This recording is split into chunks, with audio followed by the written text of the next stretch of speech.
अरे क्या हो गया नगमा, ऐसे मुंह फुलाकर क्यों घूम रही हो तुम? रहने दो अम्मी, आपको सब पता है, पर आप लोगों ने मेरी एक भी सुनी। अब देखना, जिस घर में नमाजें होती थी वहाँ अब रोज सुबह घंटियां बजेंगी, भजन गूंजेंगे अब तो यहाँ। नगमा, फिर वही बातें। बेटी, ये खुशी का मौका है, तुम्हें तो खुश होना चाहिए कि अब तुम जेठानी बनने वाली हो, तुम्हारी देवरानी आने वाली है। अम्मी, ऐसी खुशी ना। ये कहकर नगमा वहाँ से चली गई और शबीना उसे देखती रह गई। शबीना के 2 बेटे थे, बड़े का नाम असलम और छोटे का नाम अशरफ था। दोनों भाई जब छोटे थे तभी उनके अब्बा की एक हादसे में मौत हो गई थी। शबीना ने बड़ी मुश्किलों से अपने दोनों बेटों को पाला था। असलम को एक बढ़िया कंपनी में नौकरी मिली तो घर की आर्थिक स्थिति सुधरने लगी। उसके कुछ वक्त बाद ही असलम की शादी नगमा से हो गई और फिर छोटे भाई अशरफ की भी अच्छी नौकरी लग गई। ऑफिस में अशरफ की मुलाकात रसिका से हुई। दोनों पहले अच्छे दोस्त बने और फिर दोनों को एक दूसरे से प्यार हो गया। आज उन्हीं दोनों की शादी का मौका था। शादी के अगले दिन, अरे नगमा, सबके लिए चाय बना लो भाई। अम्मी, सबके लिए चाय अभी भी मैं ही बनाऊंगी। आपने तो कहा था कि अब मैं जेठानी हो गई हूँ तो उस रसिका रानी से कहिए ना चाय बनाने के लिए। या खुदा, तुम तो सुबह सुबह ही शुरू हो गई। हाँ, सारी गलती मेरी ही तो है। तुम पहले अपना दिमाग ठंडा करो, फिर हम आराम से बात करेंगे, ठीक है? और चाय की चिंता मत करो, वो मैं बना दूंगी। क्यों? आप क्यों बनाएंगी? नई बहू को कहिए ना, वो क्या बस आराम करने के लिए है? या अल्लाह, क्या करूं मैं इसका? अरे कल ही तो शादी करके आई है वो, और मैं उसे आज से काम पर लगा दूं?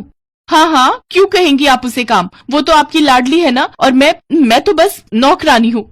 इतना कहकर नगमा वहाँ से गुस्से में चली गई। दरअसल अशरफ और रसिका का रिश्ता नगमा को शुरू से मंजूर नहीं था, जबकि असलम और शबीना ने अशरफ की जिद के आगे हाँ कर दी थी। नगमा को इस बात से चिढ़ थी कि एक हिंदू अब उसकी देवरानी बन गई है और अब उसकी वजह से घर का पूरा माहौल बदलने वाला था। फिर उसी दोपहर, सुनिए अम्मी, अशरफ जल्दी आइए, खाना लग गया है।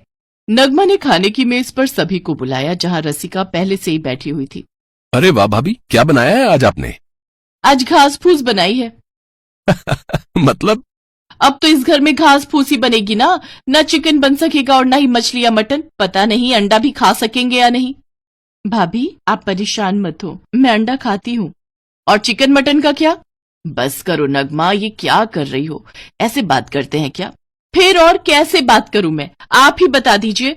इतना कहकर नगमा वहाँ से चली गई। हर किसी को नगमा की बात बुरी लगी थी। तभी रसिका ने कहा, मम्मी जी, आप फिक्र मत कीजिए, मुझे बुरा नहीं लगा। आप परेशान मत हो, धीरे धीरे सब ठीक हो जाएगा। बेटी, नगमा की बातों को दिल से मत लगाना। असल में वो दिल की बहुत अच्छी है, पर पता नहीं अभी ऐसे बर्ताव क्यों कर रही है। अगले दिन जब नगमा उठकर रसोई में गई तो उसने देखा कि रसिका पहले से ही सबके लिए चाय लेकर खड़ी थी। लीजिए भाभी, चाय पी लीजिए। ओह अच्छा, तो अब तुम अच्छी बहू बनने की कोशिश में लग गई? नहीं भाभी, ऐसी कोई बात नहीं है। आप चाय पी के देखो ना, सब लोग कहते हैं कि मैं बड़ी अच्छी चाय बनाती हूँ। मुझे नहीं पी। रसिका नगमा को खुश करने की लगातार कोशिश कर रही थी, लेकिन नगमा थी कि वो मुंह फुलाए ही घूम रही थी। फिर उसी शाम घर के बाहर एक टेम्पो आकर रुका। नगमा उस टेम्पो को देखकर बाहर आई तो उसने देखा कि टेम्पो में लकड़ी का एक बहुत सुंदर मंदिर रखा हुआ था। उसे देखते ही नगमा का गुस्सा और भी बढ़ गया। अम्मी, अम्मी, इधर आइए। देख रही हो आप, अब आपकी नई बहू क्या करने वाली है? अरे क्या हो गया? अब उस रसिका ने अपने लिए मंदिर मंगवाया है। अब हम पठानों के घर में मंदिर सजेगा, जगराता होगा, चौकियां लगाई जाएंगी, भजन कीर्तन होगा। क्या? या अल्लाह, बस यही दिन देखने रह गए थे क्या? वो मंदिर मैंने मंगवाया है, रसिका ने नहीं। क्या? क्या कहा आपने?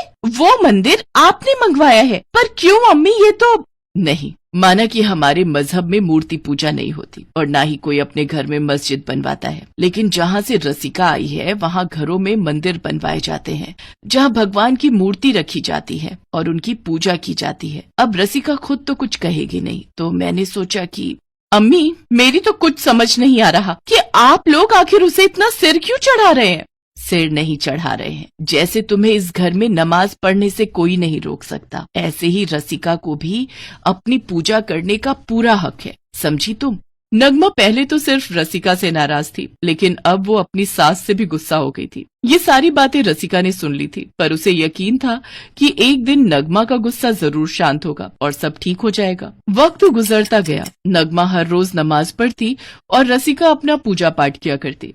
एक दिन जब नगमा बगीचे की साफ सफाई कर रही थी तभी रसिका कपड़े सुखाने के लिए वहां आई। रसिका को देखकर नगमा कुछ नहीं बोली, लेकिन तभी रसिका ने देखा कि वहां खड़ा एक पुराना पेड़ टूटकर बस गिरने ही वाला है और वो नगमा की तरफ ही गिरने वाला था। उसे देखते ही रसिका ने अपने हाथों में पकड़े कपड़े तुरंत फेंके और वो नगमा की तरफ भागी। उसने नगमा को जोर का धक्का दिया, लेकिन खुद उस पेड़ के नीचे आ गई। भारी भरकम पेड़ के गिरने से रसिका के सिर पर गहरी चोट आई। पहले तो नगमा को कुछ समझ नहीं आया, लेकिन अगले ही पल वो सारा मामला समझ गई। रसिका को बेहोश देखकर नगमा जोर से चिल्लाई और रसिका को अपने साथ अस्पताल लेकर गई। और फिर अम्मी अम्मी रसिका ठीक तो हो जाएगी ना? अल्लाह से दुआ करो बेटी, उसके सिर पर बड़ी गहरी चोट आई है। सब मेरी वजह से हुआ है अम्मी, अगर उसे कुछ हो गया तो मैं खुद को माफ नहीं कर पाऊंगी। रसिका अस्पताल में भर्ती थी और उसका इलाज चल रहा था, पर उसे होश नहीं आ रहा था। तब नगमा भागी भागी अपने घर गई और वहां अल्लाह से रसिका के जल्द ठीक होने की दुआ करने लगी। थोड़ी देर बाद वो उठी और रसिका के मंदिर की तरफ गई। उसने मंदिर में धूप जलाई और भगवान के सामने हाथ जोड़कर बोली, मैं नहीं जानती कि आपकी इबादत कैसे की जाती है, लेकिन रसिका को बचा लीजिए भगवान, वरना मैं खुद को कभी माफ नहीं कर सकूंगी। नगमा की आंखों में आंसू थे और भगवान ने वाकई नगमा की पुकार सुन ली थी। अस्पताल में रसिका को होश आ गया था और कुछ ही दिनों में वो पूरी तरह ठीक होकर घर वापस आ गई। जब रसिका घर पहुंची तो उसे घर में घुसते ही धूप की सुगंध आई। वो सीधे अपने मंदिर की तरफ गई तो उसने देखा कि नगमा ने मंदिर में धूप जला रखी थी और पूरा मंदिर चमक रहा था और मंदिर के पास ही नगमा आरती की ज्योति जला रही थी। उसे देखकर रसिका की आंखों में खुशी के आंसू आ गए। रसिका को देखकर नगमा ने उसे गले लगाया और खूब रोई। फिर उसी शाम, लो रसिका, चाय पी लो। अरे वाह, आपने तो बहुत अच्छी चाय बनाई है भाभी, पर तुमने तो कहा था कि तुम ज्यादा अच्छी चाय बनाती हो, शाम को मुझे तुम्हारे हाथ की चाय पीनी है। अब सब ठीक था। नगमा ने अपने हाथों से उस दीवार को गिरा दिया था जो उसने खुद अपने और रसिका के बीच खड़ी की थी। अब पूरा घर एक था। नमाज और पूजा पाठ का भेद होते हुए भी दोनों देवरानी जेठानी अब एक दूसरे के लिए बहनों से कम नहीं थी।